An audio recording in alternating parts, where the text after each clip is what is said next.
So we could create a spot and now George Clooney is speaking every language, or you could create a spot and now George Clooney is referencing every single McDonald's franchise by the city that they're in, et cetera, et cetera.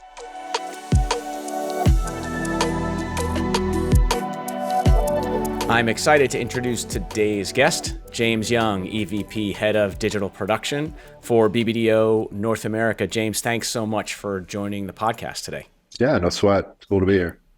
So you and I have had a chance to spend some time together recently. We have been trying to, get our teams to collaborate and maybe bring some, interesting solutions in the immersive space to your clients. But I sort of have also enjoyed getting to know a little bit about you personally. And, you told me you're pretty much like a diehard almost every weekend, and maybe unless the weather's too awful, camper, right? You're like an outdoorsman, even though you live in or work in, the tall buildings of Manhattan. Yeah, I mean, I do enjoy camping. I think nowhere near as much as the regular weekends. I would love that, but life, family, daughter, work, etc., get in the way of that a bit. But yeah, it's something that I didn't really spend a lot of time doing when I was younger. My family didn't really do much of it, and I kind of fell in love with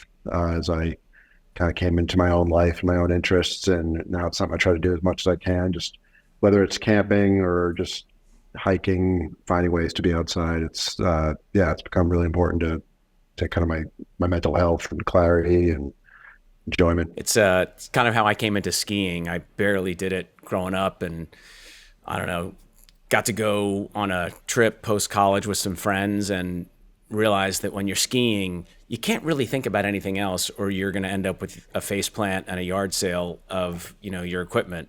And so you end up in sort of this like meditative state, going down the mountain, trying to ski well, worrying about all the people on the lift, looking at your form, and you're just trying to carve. And I don't know, it's that meditative piece really resonates with me. I don't know. I mean, I've never been into meditation. I think it's something you also think is helpful, every so often. Yeah. And I would actually say something else I've really gotten into for the past few years is the discovered swimming, which I think is probably aligns pretty closely with how you described skiing, and that you really have to focus on what you're doing, where you're going, form. It's like an opportunity to fully kind of clear out your mind as best you can. There is no, although I guess there's technology now that changes this, but for the most part, you're divorced from technology in those moments, and something very nice about that. And I found a lot of that same clarity through meditation as well, where just finding that moment in my day that I can kind of rely on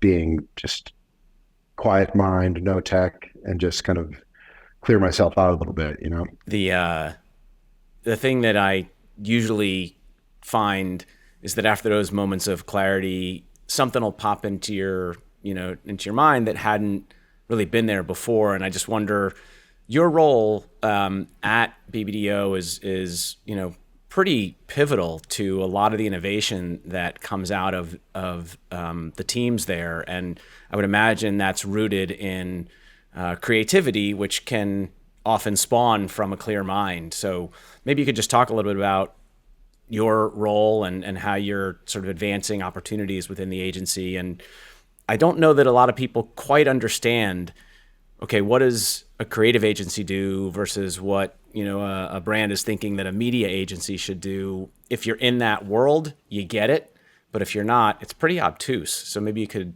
share a little bit about that. So I think the big difference I think is in the agency world, it's more so you're focusing on the creative idea, and the media you're trying to figure out where that creative idea can live, like what channels and cadences and all that. And so yeah, I've been here for 11 years now, but in this role specifically for the past, I guess it's going on 4 now. And I've really tried to put a lot of my energy into kind of course, helping to creative teams develop ideas in these emerging tech spaces and finding ways to bring innovation into what we do. But also understanding that we are meant to be the advocates and the stewards of this type of thinking and this type of access to these types of technologies. And so we try to really focus a lot independent of those moments with briefs and ideas on education of some of these spaces, so that we're giving teams kind of the raw material to explore and understand, and recognizing that me and my team and anyone else that is kind of enthusiasts in these spaces is available to help kind of like shape some of this stuff. And so it's not just about like having an idea from a creative team brought to us that we help to realize. It's more so like, how can we help to inspire them to get to those ideas in the first place? And so, we've got a group of interactive producers, we've got a creative technologist, we've got some makers available to us. And so at times it's research, at times it's prototyping. And most of the time though, it's just kind of like sitting with these people and just kind of kicking ideas around and seeing where it goes.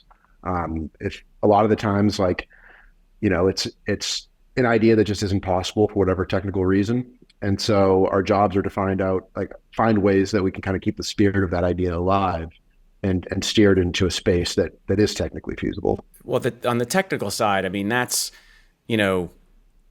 drives so much of the art of the possible, right, is what technology can do. And it probably means that your team and you need to be sort of students of technology and emerging tech. How do you stay connected to what's out there? Are you constantly researching through very specific sources that are reliably and consistently giving you an indication of what's coming soon and what's out there? Or are you looking at what other companies are doing and sometimes surprised about what you see, and then you find a way to kind of figure out what they did and bring it in? Like, where's the information? Where does the source? What are those sources of information that are so useful to you and your team? Or is it basically everybody's just finding things all over the place and you assimilate them?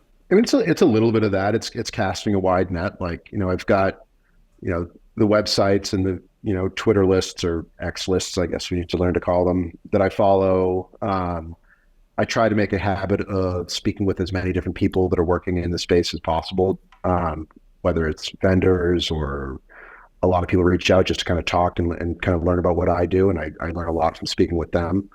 And then we just work to educate each other. We've got, like, for example, every Monday we have a meeting just to kind of go over the projects on everybody's plate, and everyone takes a turn every week, kind of brings some sort of new technology or idea to share with the group. And then, they pick the person that goes next. And so it's through all That's that. Cool. And then, and then through the ideas that, that our teams bring to us. It's not like sometimes they may bring an idea that introduces us to a new piece of technology or innovation, but a lot of the time it's, they bring an idea and the curiosity of how we might be able to realize that leads us down some paths we might not have otherwise gone. And that's, I think, really what attracted me to this space of production and the interactive space, is that, certainly not to say that within video there isn't all kinds of different ways of approaching content production, and that there isn't all kinds of innovations that are coming into that space, I mean, especially now. But I think in the interactive space, so much more regularly, we are presented with a problem that we don't know the solution to.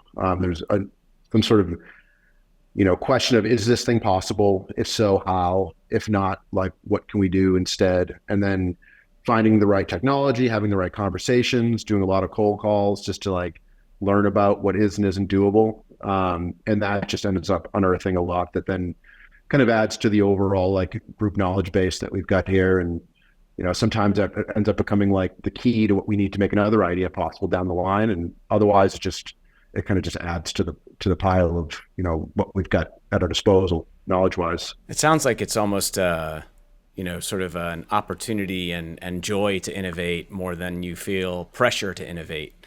Is that one way to sort of feel about it? You're not being told by the agency, gosh, you have to bring the most cutting edge, bleeding edge solutions to the table. It's more, we see what's out there and there's a magnificent opportunity to take it to a new level because of what your team and you know that the rest of the agency and the client may not.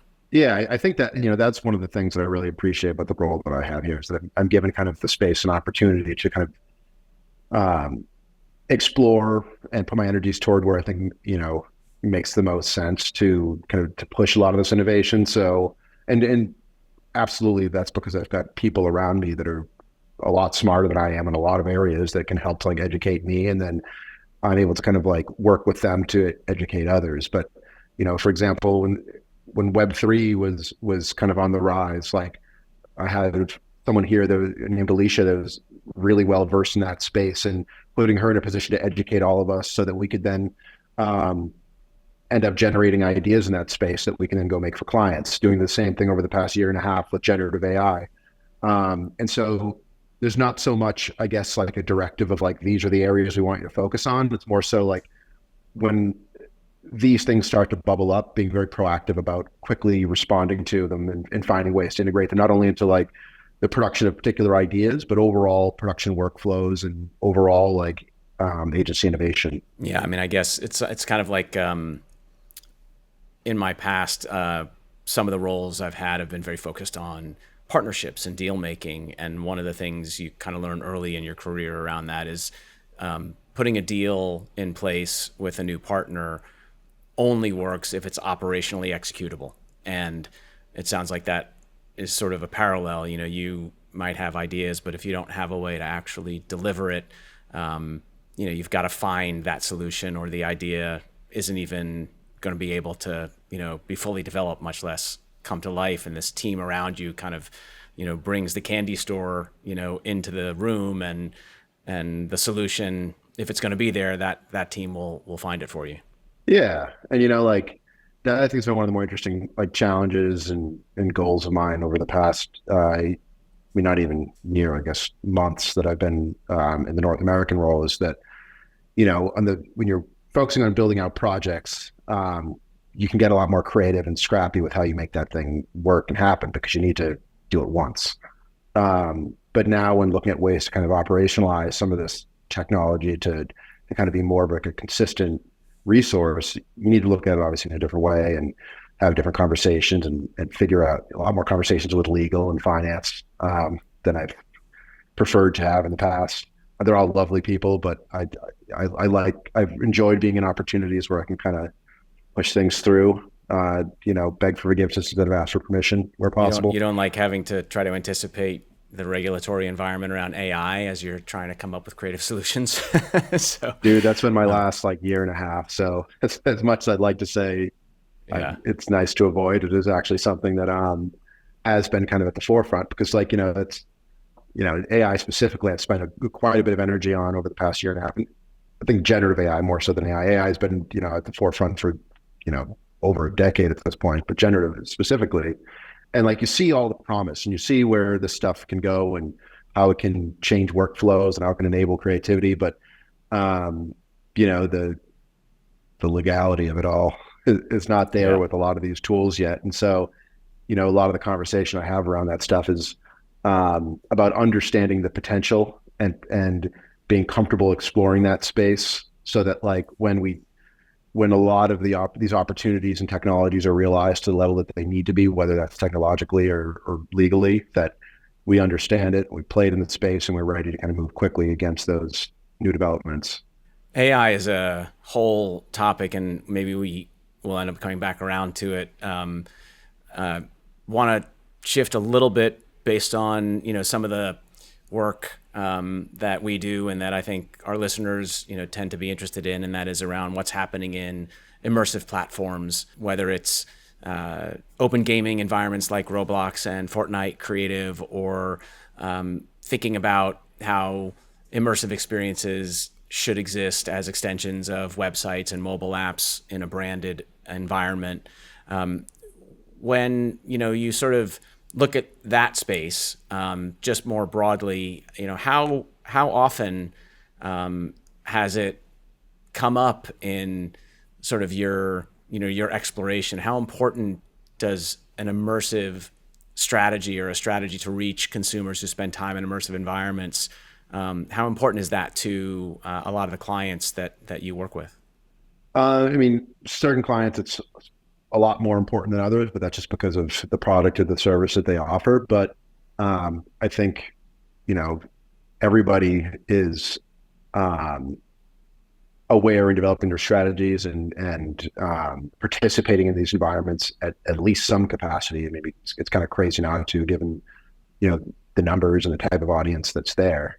So it varies on client. One thing a lot of the time when we're looking at these ideas, it tends to be kind of project specific, where we're realizing an idea for a specific moment or a stretch of time.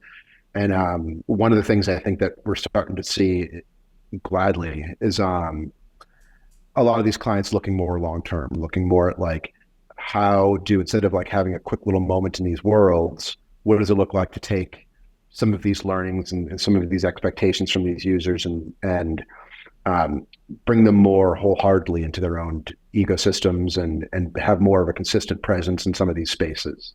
That's music to our ears, right? I mean, our business is really driven by the appetite that brands and IP owners have to invest in having a presence through immersive tools, immersive creation tools, and immersive platforms. And so, hearing from someone upstream who's driving kind of the creative thinking around innovation, seeing that development where maybe some of this activity is moving from campaign or innovation considerations to more of a permanent, always on, component of their marketing activity and engagement strategy. And I guess I wonder, we talk a lot about the fact that the platforms with the overwhelming dominant number of users are gaming platforms. Not everything that's built inside these spaces end up being games per se, but is there a growing recognition that in order to have an effective presence in a 3D platform, you don't necessarily have to pretend you're a game publisher, that there are other ways of looking at interactivity, or is that still a bit of an uphill climb? Yeah, and I think I'll say I think that's one thing that the whole Web3 boom helped with a little bit, is recognizing like these immersive spaces can have value far beyond just like the idea of going in and having a game experience or gamifying another experience. Like they're a way to bring community together. They're a way to provide utility. They're a way to like test out approaches to consumer engagement or new products or whatever that is. And like, it's a way to have a conversation with your audience to see what they really want out of, again, your product or service. And I think that's really exciting, because like, as much as it's fun and I love doing these projects that are, contained to a particular brief and moment, like, I think there's so much more opportunity to be looking at these tools and these behaviors of these audiences in more of like a long-term utility driven way. And so I think like, I'm not seeing as many clients as I would like, of course, investing as heavily into this long-term strategy. But I think, the writing's on the wall that's going to have to change. And I think like, I'm very curious to see how people respond to the Vision OS release, which it's tomorrow. So a small group of people will start with that. But like, as something like that kind of brings the idea of spatial computing to the masses in a way beyond what is just kind of, I think when you think of the Quest 3, most people think of gaming. I think Apple leaning really into spatial computing and how what we are already comfortable doing can just be expanded in this new space. I think you're going to start to see brands a lot more interested in exploring these more like utility and community driven experiences beyond just like the game side. We talk a lot at Super League about the importance of helping brands speak the language of 3D engagement. And you sort of touched on it when you mentioned community. The information, that we get about Roblox and pay attention to because it's a meaningful part of our business is pretty encouraging in that regard. There are 17 million friendship connections that take place in Roblox per day.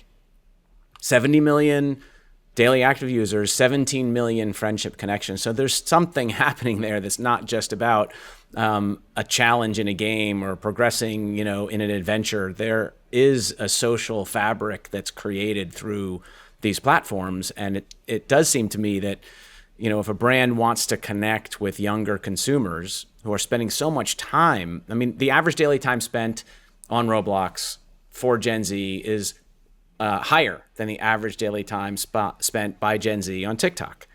And so I think you're pointing out a lot of the reasons why or how brands can look at these platforms to sort of grow their business. And I just wonder, like, is that a goal that comes to you if it's not campaign based, if it's not a moment in time? Are you being asked to apply the creativity and the innovative thinking when it comes to immersive platforms around business growth? Does that framework come up? It's our CEO Kirsten a few years ago said something about the idea of we should be seeing ourselves as business partners more so than just advertising partners to our clients. And that's something that stuck with me, because it does go back to the short term versus long term. And I think over the past year, it feels like we're actually starting to see that a lot more, where we are being asked, to look at our clients and look at their products and services at more this holistic, business perspective. And so that does happen. And I think in addition to that, where it might not, or where it might be a different direction than that, we're passionate about this stuff. So we think about this stuff and we bring a lot of these ideas and directions to our clients proactively. And I think, proactive is typically where you can get a lot more momentum, I guess, just because if it's proactive and you bring it to the client because people really care about it, they really want to see it happen. And so it's very easy to bring a lot of energy into something. And I think, I was name drop again, I was just listening to our new CCO, Chris, was on Tim Ferriss' podcast a few weeks ago. And he referenced this great quote from this guy, Rob Riley, that a client never fired you because you brought a proactive idea to them. And so I think that's something real I've always tried to embrace in my career, and I think we do in general here quite a bit, is when we see the opportunity, not wait for the client to kind of recognize its value and try to bring it to them and see what we can get going. Just going back sort of a half a step in a way, a lot of the brands who have activated on Roblox initially made a choice that seemed more like an opportunity to grab some headlines, show that they were being innovative, be part of the early crowd that got attention for making a commitment to the space. And then they sort of pulled back, floundered, reassessed, evaluated.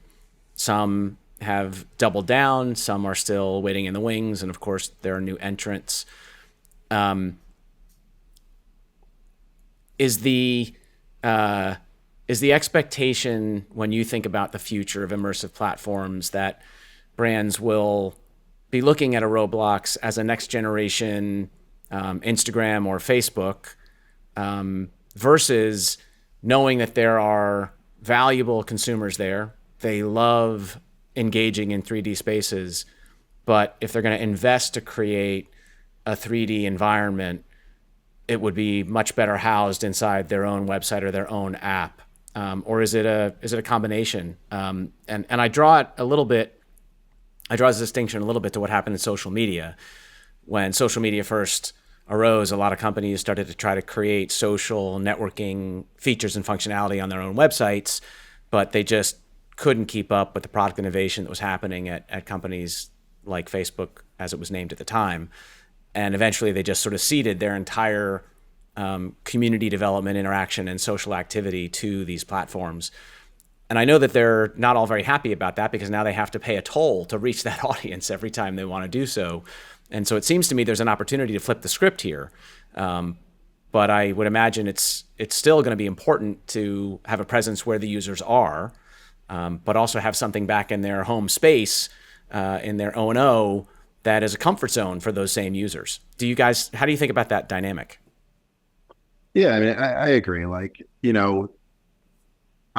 I can get to kind of like the owned spaces in a second. The reality is like we're always going to chase the numbers, right? And like no matter what great idea a brand has to pull people into their own 3D environment, they're never going to touch the type of numbers that platforms like Roblox have. The issue with that is that they have to cede quite a bit of control to these places to kind of I guess realize whatever their own goals are. And so, like for example, in Roblox, it's you can't link out to a site. I believe. You're correct. Is that you are correct? Okay? Good. Didn't want to make a fool of myself in front of you guys. And so, like that is a significant difference to like a social network where I do believe you can see it as that way, that it's kind of to an extent the social network of the new generation. But in all the other social networks, if you put a campaign into those spaces, you can then funnel those users to your own space. And so I think like it makes sense to have, in a Roblox, you want to have someone who has some awareness and you can kind of like make an imprint on that generation of people. But at the same time, I think like you need to take those learnings and you to apply it to how you're building your own spaces. So I think in particular, e-commerce, users, especially the younger generation, have grown up expecting to be able to interact in a space in a certain way. I know we've talked quite a bit about this idea of a 3D internet. And I think that's something that still brands are very, very slow to adapt to, where, everything is the way it's been for the past 20 years. Essentially, you go to a website, you click a button, and you see a listing of products that you can buy. Some of them, I guess you can bring up a 3D model and spin it around, but like, that's it. I think the opportunity that I think is so exciting is to have an opportunity as a user to not only go in and engage with these products and these brands in a more interesting way, but is there a community aspect to other people that are shopping there? Maybe it's not so much like you're all live and engaging, walking around, but what are the other opportunities there? Could I if it's a store brand, or I mean, not a store brand, a clothing brand or, store, could I have my own avatar, my own closet, and be able to like have outfits recommended to me and be able to share outfits with friends and have them feedback on that, and then layer in AI so that it can like see what I own and see what might go good with what I own to create new outfits and suggest new products. Like, I think there's just so much to be done in these own spaces with these technologies that hasn't really been explored barely at all yet. I know there are some leaders in that space, but like for the most part, I think the industry is pretty far behind what technology can allow for. So I think that's like what I'm hoping will be the next wave, is like seeing these brands really invest in, whether it's like, I guess, even in a platform of their own spaces, but invest in the long term. Like, how does what we want to create, like, develop an actual like relationship with this community that leads to making the purchase experience better, making the customization experience better, and making that kind of like feedback loop, that communication exchange, richer and more rewarding for both sides. I love the way you painted that picture of the user experience in a clothing store and the different, no pun intended, but the different layers of the journey that you can give a shopper. And you mentioned AI again, and I don't want to leave that untouched, because I heard you say and know from other conversations that it's a really exciting area for you personally, and the fact that you've been paying attention to it for a year and a half means, essentially, relative to generative AI, you've been there since it first became a phrase, in the vernacular of creativity and productivity and technology. And so, what are a couple of examples? I'm sure there are several, but what are a couple of examples of either how you are using generative AI as a team, or how you have compelled clients to start using generative AI? Yeah. Man, where to start with this one? Because like it kind of goes back to something I was saying earlier, that like the potential is so massive, and it's there. Some of the technology is there that we can utilize theoretically right now to impact our workflows, impact the ideas we're creating for our clients. But the reality is, the majority of these tools are not trained on licensed material, and Right. so legally, as BBDO, as our parent company Omnicom, we can't use, for example, like Midjourney or Dolly to create consumer facing work because there's just too much of a legal headache there. And so we actually just recently announced or implementing a partnership with Getty because they have an AI generator that they built with NVIDIA. And so this is the first time where we have a relationship. The model that their work is trained on is trained entirely on their library of materials, so it's entirely licensed, and so we can finally have the comfort to create imagery that we can use for consumer facing work. So whether that's replacing stock, whether that's giving us the opportunity to scale, whether that's targets or just volume, we're just starting to implement that. But I think in general, I've been talking with a lot of clients about this and trying to really reinforce the idea that it feels sometimes when you're following this place or this space, I guess, in technology, that it's moving so fast it's almost scary. But I do feel like it's kind of, while it feels it's moving fast, it's also kind of moving slow in its own way. And that we're seeing all these advancements, but again, a lot of it just isn't ready to impact our worlds. But you can see how it will. So we do a lot of conversations with, like I was saying earlier, let's play in this space now. Let's explore. Let's figure out how we can change both the workflow for production, but also our clients' product workflow, utilize these technologies so that we get it and we know what the potential is, so that as some of these technologies either become legally viable or they kind of push forward where technologically they're creating or generating visuals that feel more on par with the kind of creative we expect of ourselves, that we're ready to go. Now, there's imagery is basically there, where that's something we can create. I think audio in particular is really interesting, being able to let's say we create a spot, being able to not only localize that with new VO, but being able to kind of lip dub so that we can create one spot and then have that actor basically look like they're speaking any language that we want. Or they can speak any offer that we want so that we can localize. So even outside, so we could create a spot and now George Clooney is speaking every language, or you could create a spot and now George Clooney is referencing every single McDonald's franchise by the city that they're in, et cetera, et cetera. So instead of having to sit there and ask whomever we're working with to create, line or to record line after line after line, we create, we get the core line, maybe do a few more minutes to train the model, and then we can scale in whatever way that we need to. That is ready right now, and that's really exciting. We still need, of course, work with our talent and make sure that that this is a profitable endeavor for them and that we're being sensitive to their craft. But for a lot of that harder work and lower funnel type of work, then this stuff is transformative. So you look at text to video, and we've probably all seen those few second clips that look really cool, but that's not ready for mainstream or for consumer facing work yet. At some point we'll be there where you can say hey, show me a new episode of Seinfeld, and it'll look like it, it'll sound like it, it'll be trained on the script so the humor will be right. But we are a ways away from that. A ways away could mean a year, but with the technology as it is still kind of on the video side. There's a lot of runway in front of it. So as we sort of wrap up our conversation, I have kind of a two-part question. One is, I would love to know and have our listeners hear you talk about maybe one program that you've done, whether it's digitally based, real world based, that really felt like you had pushed the envelope at the intersection of creativity and technology. Over the past couple of years, you've been there, I think you said 11 years. So anytime since you've been in this role. I think one of my favorite stories to tell is for Pedigree, this Project Rescue Doodles that we did maybe a couple of years ago. I think maybe released a year and a half ago or something like that. But it was initially just to kind of set up the idea. It's a simple idea, but it uses AI where, say a kid they draw their dream dog, little kids dreaming of getting a puppy, they draw what it looks like. We created a service where your kid could draw the picture, you as the parent take a photo of it, and you text it to this number.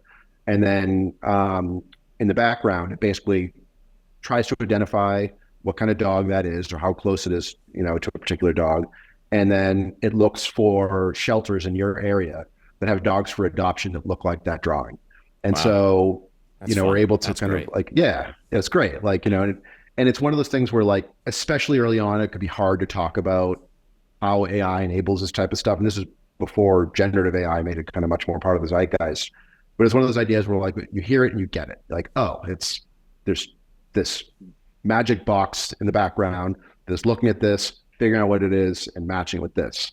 And so it's like such a beautiful use of that type of technology, and obviously a good cause. But it also, like, I thought it was like something I was really proud of from our team because initially we had this idea, we brought it to a few vendors, and just the costs we were getting were just too high.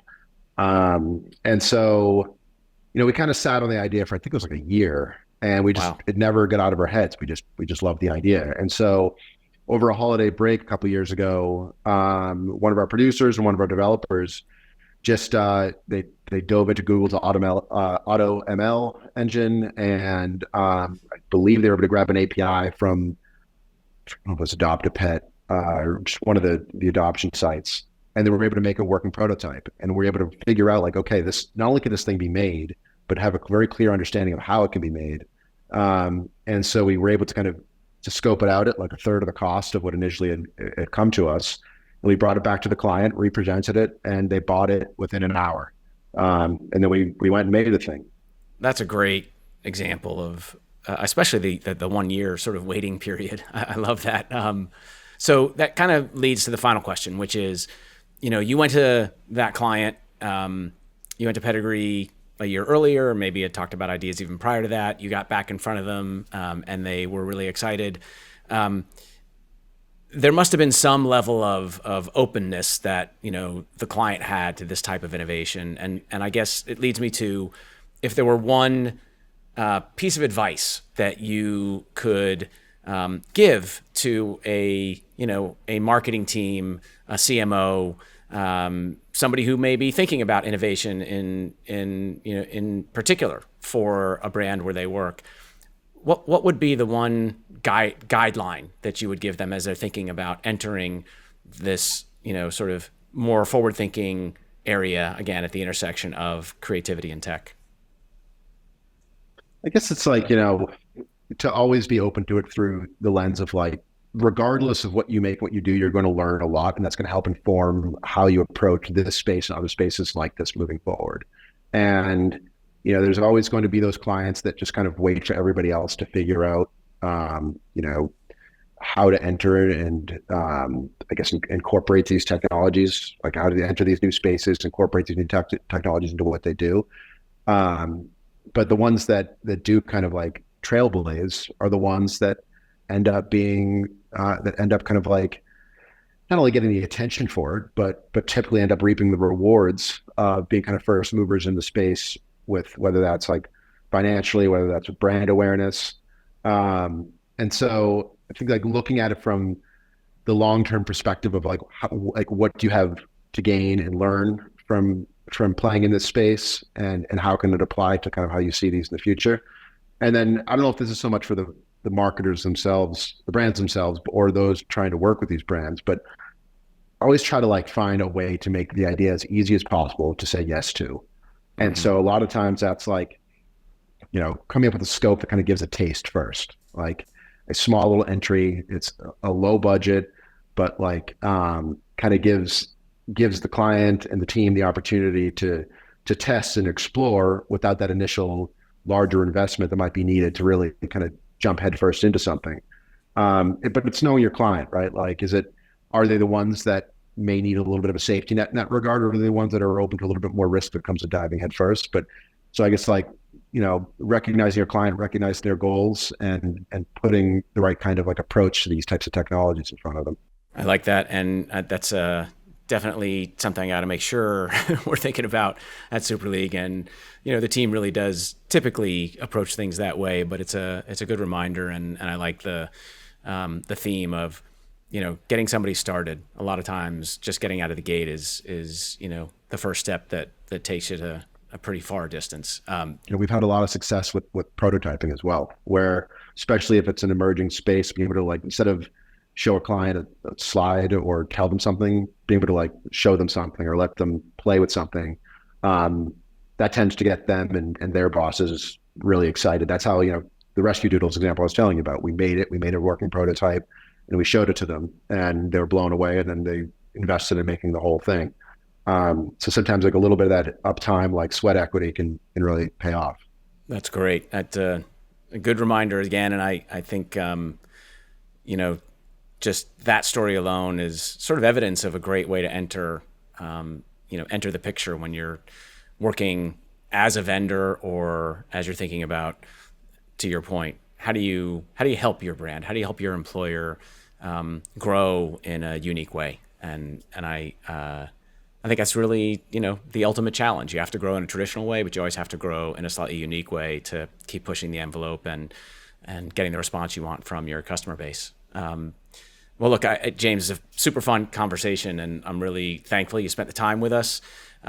We will look forward to talking with you again, and just in general, it's really fun to talk to somebody who sits at the forefront of so much of this with quite a portfolio of brands. And over the years you've been there, I can only imagine the portfolio you can look back on of projects for all those brands, and how they, in many cases, really were the first examples of what's possible. And so congratulations on all that success, and I look forward to having you back. Well, thanks so much, man. It's been a joy. Thank you so much for listening to today's episode. We hope you enjoyed it. Please remember to like and follow us, and find us wherever you listen to your podcasts. We look forward to having you back for our next episode.